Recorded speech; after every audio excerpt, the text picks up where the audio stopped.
कभी सोचा है कि जब कोई अपने बिजनेस के लिए किसी बैंक में एक बड़े लोन की एप्लीकेशन जमा करता है तो उसके बाद उस बंद फाइल के पीछे होता क्या है?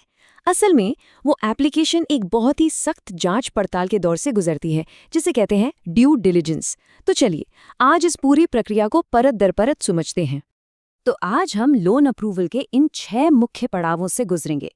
इससे हमें एक साफ अंदाजा हो जाएगा कि बैंक आखिर एक फैसले तक पहुंचते कैसे हैं। तो सबसे पहला सवाल, ये प्रक्रिया आखिर इतनी जरूरी है ही क्यों? देखिए, सीधी सी बात है, ड्यू डिलिजेंस ही वो नींव है जिस पर बैंक के सही और सुरक्षित लोन देने के सारे फैसले टिके होते हैं। इसे सिर्फ एक चेकलिस्ट मत समझिए, ये तो एक बहुत गहरी जांच है। समझिए किसी बिजनेस का पूरा हेल्थ चेकअप हो रहा हो, और ये सिर्फ एक बार नहीं होता, बल्कि लोन की पूरी अवधि तक किसी न किसी रूप में चलता ही रहता है। एक बात समझनी बहुत जरूरी है, बैंक जो पैसा उधार देते हैं वो जनता का पैसा होता है। इसलिए एक भी गलत लोन उन्हें भारी मुश्किल में डाल सकता है, जिसे हम सब एनपीए या नॉन परफॉर्मिंग एसेट्स के नाम से जानते हैं। मतलब एक ऐसा लोन जिसकी किश्तें आनी बंद हो गई हैं। बस यही वजह है कि ये सारे उद्देश्य इतने ज्यादा मायने रखते हैं।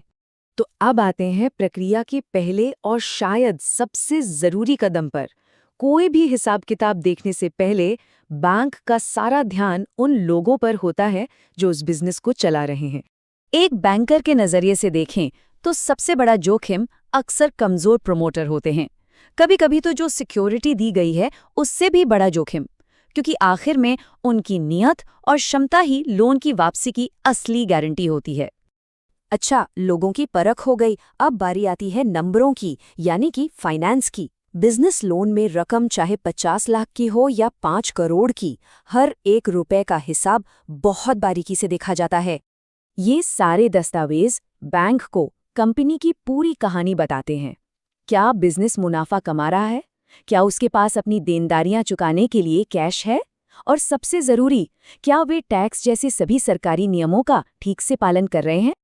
लेकिन रुकिए, बैंकर का काम सिर्फ इन कागजों को देखने तक ही सीमित नहीं है। अब असली काम शुरू होता है, हर एक जानकारी की पुष्टि बाहरी और निष्पक्ष स्रोतों से करना। इनमें से हर रिपोर्ट एक जासूस की तरह काम करती है। जैसे कि सीआरसीआई रिपोर्ट ये बता देती है कि जो प्रॉपर्टी गिरवी रखी जा रही है वो कहीं पहले से किसी और बैंक के पास तो नहीं रखी है। इसी तरह आरओसी चार्जेस सर्च से पता चलता है कि कंपनी पर पहले से कितना कर्ज है। ये सब मिलकर एक बिल्कुल साफ तस्वीर बनाते हैं। चलिए अब नंबरों की दुनिया से बाहर निकलकर जरा भौतिक संपत्ति की ओर चलते हैं, यानी वो एसेट्स जो लोन के बदले सिक्योरिटी के तौर पर रखे गए हैं। यहाँ ये समझना बहुत जरूरी है, एक लोन जो सिक्योर्ड लगता है वो भी डूब सकता है अगर बाद में पता चले कि प्रॉपर्टी के कागजात में ही कोई गड़बड़ थी या फिर एसेट्स की कीमत को बढ़ा चढ़ाकर दिखाया गया था। और अब आता है इस पूरी जांच पड़ताल का सबसे दिलचस्प हिस्सा, जहां बैंकर्स एक जासूस की तरह उन संकेतों को ढूंढते हैं जो किसी आने वाली गड़बड़ की तरफ इशारा कर सकते हैं। तो सवाल ये उठता है कि वो कौन सी चेतावनियां हैं, वो कौन सी रेड फ्लैग्स हैं जो एक बैंकर की नज़र में तुरंत खटकती हैं। हाँ, एक बात साफ कर दें कि इन संकेतों का मतलब हमेशा ये नहीं होता कि लोन रिजेक्ट ही हो जाएगा, लेकिन हाँ, इसका मतलब ये जरूर है कि अब जांच पड़ताल का स्तर और भी गहरा होने वाला है।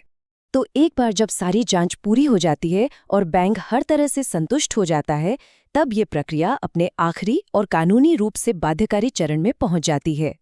और देखिए, ये सब सिर्फ नंबरों और रिपोर्ट्स का खेल नहीं है। यहीं पर एक अनुभवी बैंकर का तजुर्बा और उसकी समझ काम आती है, जो ये परखता है कि क्या बिजनेस का मॉडल वाकई में मजबूत है और क्या मैनेजमेंट पर भरोसा किया जा सकता है। ये पूरा दस्तावेजीकरण एक कानूनी ढाल की तरह काम करता है, जो ये सुनिश्चित करता है कि लोन में बैंक का हित पूरी तरह से सुरक्षित रहे।